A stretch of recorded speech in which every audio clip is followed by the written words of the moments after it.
Let me paint you a picture. It's the 25th of the month. You open your banking app, not because you want to, but because you have to. And there it is, that number. Lower than it should be, lower than it was last week. And you sit there thinking, where did it all go? You didn't buy anything crazy, no big vacation, no fancy purchase, just life, the usual stuff. And yet here you are again, same spot, different month. You're not broke because you don't earn enough. You're losing money every single day through habits so small, so ordinary, so deeply buried in your routine that you don't even notice them. Until now. The problem isn't your income. It's not that you're irresponsible or careless. It's these 30 small daily habits quietly draining your money, one tiny leak at a time. Today, we fix that. You've probably done this. It's a hot afternoon, you crank the fan or hit the AC and wonder why the room just won't cool down. Here's what's happening. Your curtains are thin. The sun has been pouring through since morning, and your room is basically turned into a slow cooker. Your cooling system is now fighting that trapped heat, running longer, burning more electricity. The fix costs almost nothing. Thick curtains. Close them during peak sun hours. The room stays naturally cooler, your fan runs less, and your electricity bill quietly drops. It's not glamorous advice, but money rarely hides in glamorous places. Start with the curtains. That pressure cooker sitting in your cabinet, it's one of the most underused money-saving tools in your home. Most people simmer dal for 40 minutes, boil rice in an open pot, slow-cook vegetables without thinking twice. But that time on the stove means gas or electricity being burned the whole way through. A pressure cooker cuts cooking time by 60 to 70%. Same food, fraction of the fuel. Multiply that across every meal, every week for 12 months, and you're looking at real, tangible savings. Dust it off. Use it every single day. It seems small, but this is exactly how silent money leaks work. One habit, one tool, real results. Here's one nobody talks about. When did you last clean your fan? Most people never do, and that layer of dust on the blades isn't just ugly, it creates resistance. The motor has to work harder to push those heavy, coated blades through the air. More effort means more electricity. More electricity means a higher bill every single month. The fix takes 5 minutes. Wipe the blades once a week with a damp cloth. That's it. Your fan spins freely, draws less power, cools the room more efficiently. 5 minutes of cleaning. Real savings on your next utility bill. It sounds almost too simple, and that's precisely why most people overlook it. Try this right now. Run your hand along the bottom of your front door. Feel any air moving? That's your money leaving the house, quietly, constantly, every single day. Gaps in doors and windows let warm air escape in winter and cool air escape in summer. Your heating and cooling systems compensate by running non-stop to make up for what's leaking out. A foam weather strip or a door gap seal costs almost nothing at a hardware store. You install it once, and it silently saves you money for years. Most people walk past that draft every day and never once connect it to the number on their electricity bill. Now you will. But here's the shocking part. Most people never even think about this next one. Before that yesterday's newspaper goes in the bin, stop. People who grew up in simpler times knew something we've slowly forgotten. Newspaper has a second life, and often a third. It wraps fragile items beautifully for storage or moving. It absorbs moisture inside wet shoes overnight.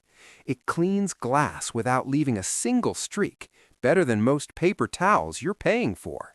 It lines drawers, covers surfaces during painting, soaks up kitchen spills instantly.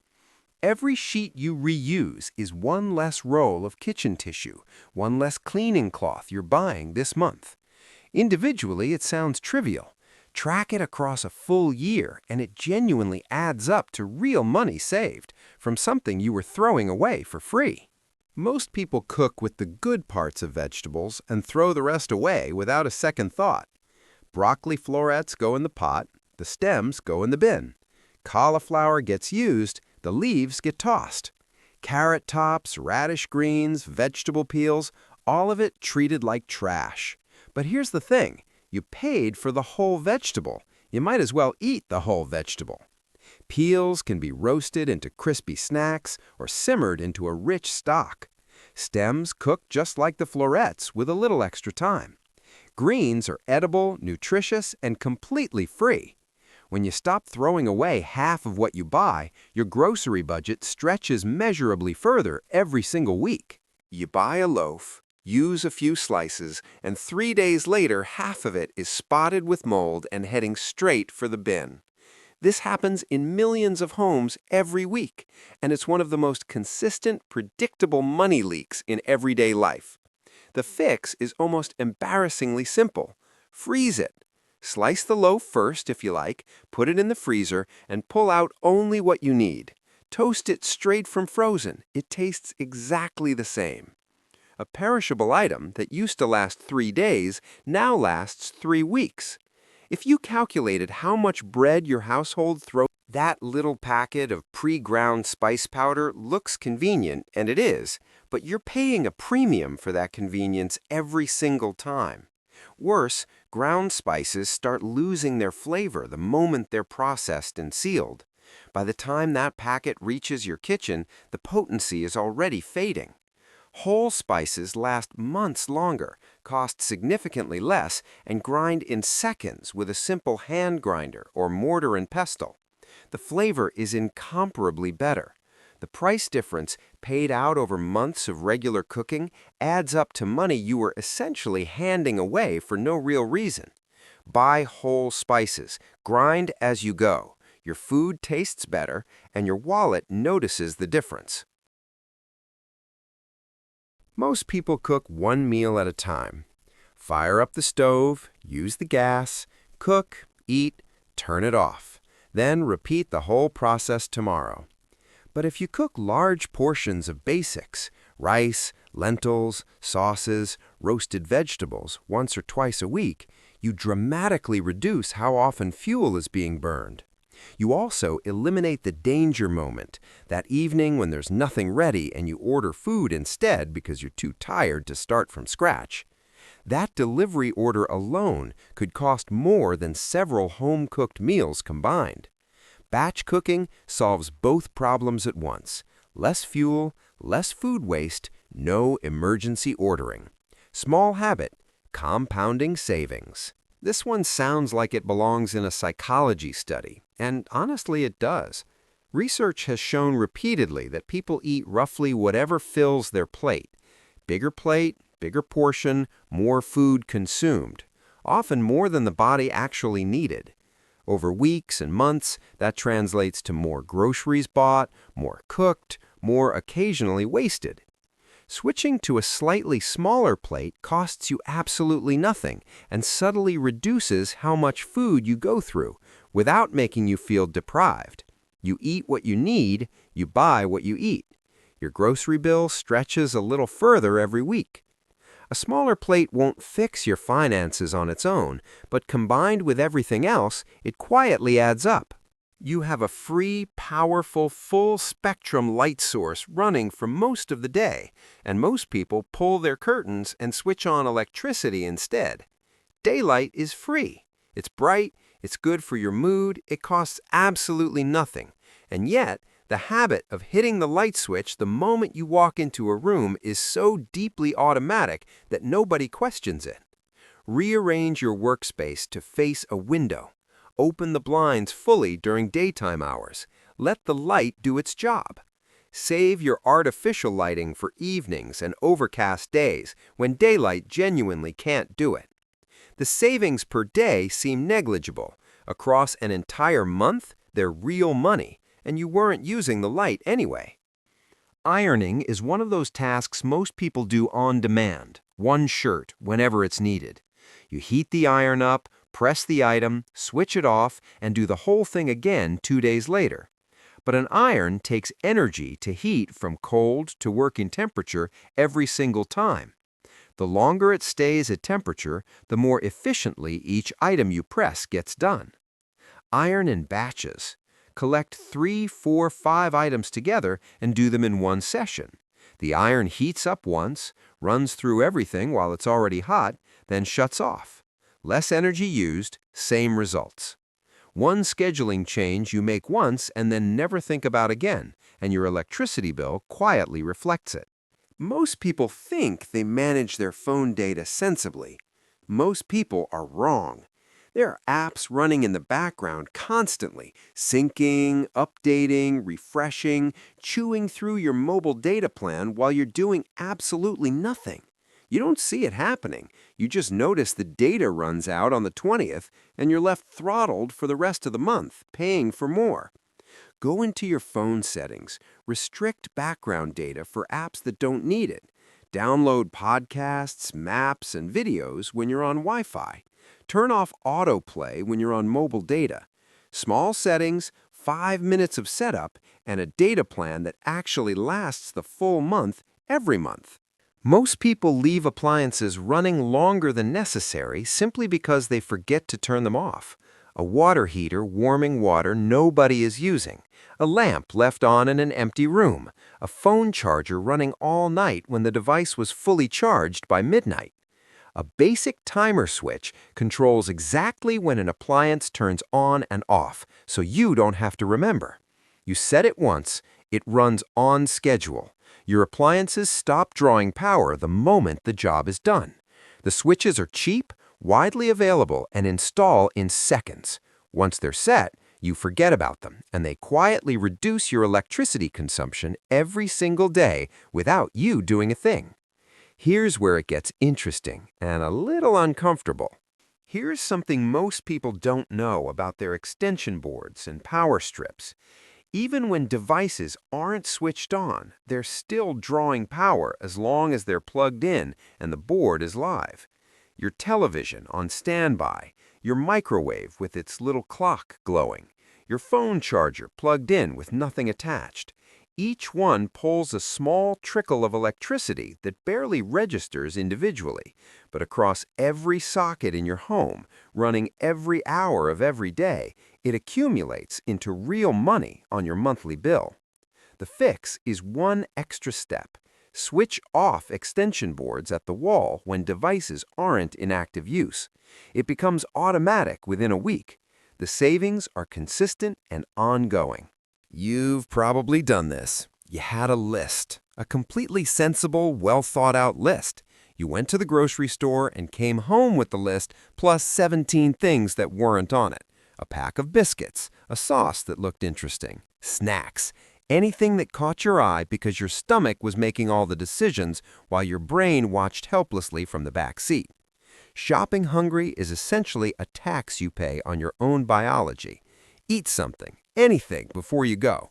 It doesn't have to be a full meal, just enough to take the edge off. People who do this consistently spend measurably less at the grocery store every single month without even trying. Everyone knows they should use a shopping list. Far fewer people treat it the way it needs to be treated, as the only thing they're there to buy. Not a rough guide, not a starting point. The list is the mission. The moment you treat it as optional, you've opened the door to every clever retail trick designed to separate you from your money. Organized store layouts, products at eye level, strategic placement of impulse items, all of it exists to get you buying things you didn't plan on. The list closes that door. Write it before you go, stick to it completely, walk past everything else. It sounds rigid, but the money you save by not drifting is real and consistent every week. Generic brands carry an unfair reputation, and it costs people real money every single month. Here's the truth most people don't know. Many generic products are manufactured in the exact same factories, with the exact same ingredients, to the exact same standards as the brand name version sitting right next to them on the shelf. The difference is the label, the packaging, and the premium you pay for name recognition built through years of advertising. For staples like flour, salt, sugar, cooking oil, rice, and cleaning products, go generic. Try one category at a time. You'll almost certainly notice no difference in quality, and the price difference across a full monthly grocery shop is significant. Buy one, get one free. It sounds like a win. It feels like a win. You're walking out with twice the product for the same price. How is that bad? Here's how. You didn't need two. You weren't going to buy two. You bought two because the second one felt free. BOGO deals work because they manufacture a reason to spend money on things you hadn't planned on buying. If you use both items fully, great. That's a genuine saving. But if the second one expires, goes to waste, or just sits in the back of your cupboard, you didn't save anything. You spent more than you intended. The rule is simple. Only take BOGO on something you were already buying and will absolutely use completely. Tapping a card takes less than a second. There's no friction, no counting, no visible reduction in anything. It doesn't feel like spending, and that's exactly the problem. Physical cash is different. You watch the notes leave your hand. You see what you have left. You pause before the last note goes. That pause is worth real money. Studies consistently show that people who use cash for everyday spending spend less than people who use cards, not because they're more disciplined, but because the physical act of handing over money makes the transaction feel real. Try using cash for your everyday expenses for just 1 month. Watch how differently you think about small purchases. The results will be noticeable. Without tracking, you're guessing. You feel like you haven't spent much. You feel like things are under control. And then, somehow, you're short at the end of the month, and you genuinely can't explain where it went. Write it down every single day. Use an app, a notebook, a note on your phone, whatever you'll actually use. Every purchase, every time, no exceptions. After 2 weeks, patterns appear that would otherwise stay completely invisible. The daily coffee that adds up to $400 a month, the forgotten subscription still charging, the small impulse buys that together form a significant leak. You cannot fix what you cannot see. This one habit has more impact on your finances than almost anything else on this list. If you wait until the end of the month to save whatever's left, there is usually nothing left. The money gets absorbed by life. Small expenses, forgotten purchases, things that felt reasonable at the time. It disappears and you save nothing. Automatic savings remove willpower from the equation entirely. Set up a standing instruction on your bank account that moves a fixed amount to savings the day your income arrives, before you've touched it, before you've spent a single rupee on anything. Your month runs on whatever remains, and it becomes your new normal surprisingly quickly. The savings build without you making a conscious decision every month. That's the whole point. Remove the decision. Remove the temptation. Watch the money. Most people have a rough idea of how much they spend on eating out, entertainment, or online shopping. A rough idea is not a limit. A rough idea is just a vague feeling that doesn't actually stop you from spending more than you should when the moment arrives. A spending limit is an actual number, decided in advance in a calm moment when your judgment is working properly, not in a restaurant, not while browsing online at midnight. Set the ceiling before the month begins. When you hit it, you stop. The limit makes the decision for you in exactly the moments when you would otherwise talk yourself into one more purchase. It removes the negotiation. It removes the guilt. It just works. Advertising exists for exactly one purpose: to make you want something you didn't want before you saw it. Every targeted ad on your feed, every influencer recommendation, every limited-time sale banner is specifically engineered to create desire and urgency that wasn't there a moment ago. The defense against it isn't willpower in the moment, it's awareness before the moment. When you see an ad and feel that familiar pull towards something, pause. Ask yourself one honest question. Would I have wanted this if I hadn't seen the ad? Most of the time, the answer is no. That 2-second pause is worth real money across the course of a year. You're not fighting desire. You're just giving yourself time to recognize where it came from. This is the question that sits underneath almost every item on this entire list. Before any non-essential purchase, ask it out loud if you have to. Do I need this or do I want this? Both are valid human experiences, but they are different and they deserve different responses. Needs get bought without guilt. Wants get evaluated. Is it worth the money right now? Could I find it cheaper? Could I do without it this month? Could I borrow it? The question alone isn't a magic cure for overspending, but the habit of asking it consistently before every discretionary purchase changes how you spend in ways you will genuinely feel within weeks. Small pause, big difference over time. People buy a decent pair of shoes and then wear them into the ground through simple neglect.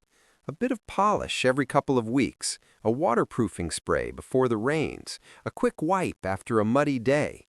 These small acts of maintenance take minutes and extend the life of a good pair of shoes dramatically.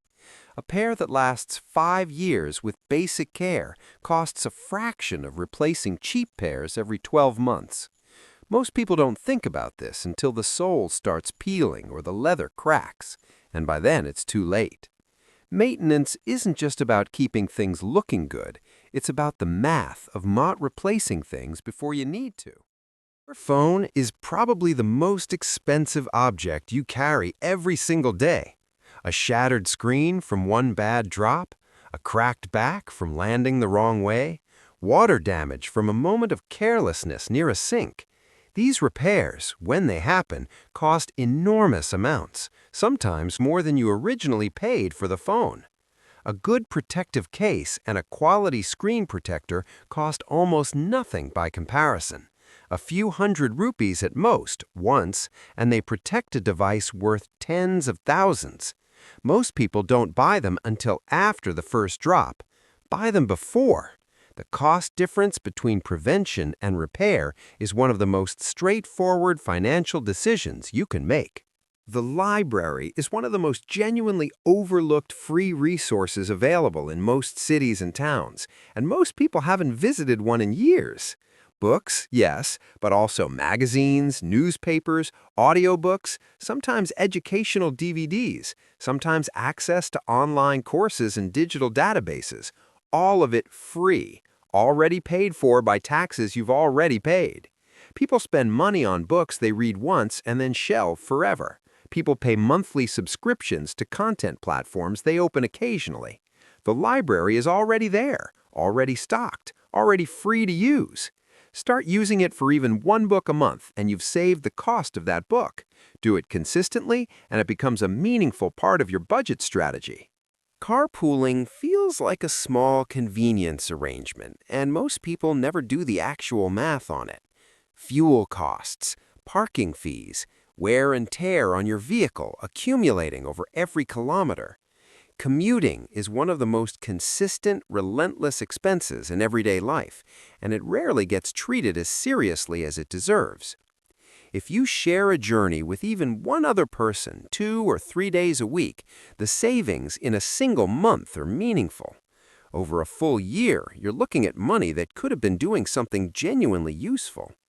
Find one person going the same direction at the same time. Rotate who drives. The coordination takes a few messages. The savings take care of themselves. We have been quietly trained to believe that love and thoughtfulness are measured in price tags. They aren't. A handmade gift, a carefully cooked meal, a small album of photographs, a handwritten letter. These things carry weight that a purchased item often doesn't. They require time and genuine thought, which are actually more valuable than money. And they cost a fraction of what most people spend on gifts they're not entirely sure about for people who may not need anything else. This isn't about being cheap. It's about being intentional. Save your money for what genuinely matters. Give your time and creativity everywhere else. The people who receive a gift made specifically for them remember it long after they've forgotten what was bought. 30 habits, none of them dramatic, none of them requiring a lifestyle overhaul. Just small, quiet, consistent choices made every day without fuss. The truth is, most financial stress isn't caused by one big mistake. It's caused by 100 tiny ones repeated so many times they become invisible. You don't need to earn more to feel less pressure. You need to waste less. Stop the leaks, close the gaps, make the small, boring, unglamorous choices that most people skip because they feel too small to matter. They matter. They always did. Think about it. Every cup of coffee you skip, every unnecessary subscription you cancel, every impulse purchase you avoid, it all adds up. These habits are invisible, but they're powerful. They quietly give you control over your money, over your stress, over your life. It's not flashy, it's not exciting, but it works. So I want you to take a moment and think, which of these small habits hit home for you today? Which one could you start practicing right now? Drop a comment below. I love hearing which habits make the biggest difference for you, because small choices lead to big change over time. If this video helped you see how much power lies in the little things, hit the like button. And if you want more practical, no-nonsense ways to take control of your money and life, make sure to subscribe and turn on notifications. You don't want to miss what's coming next. Share this with someone who needs a reminder that financial peace doesn't require a miracle. It just requires a little consistency every day. Because in the end, it's not about earning more, it's about wasting less. And that's something we can all start doing today.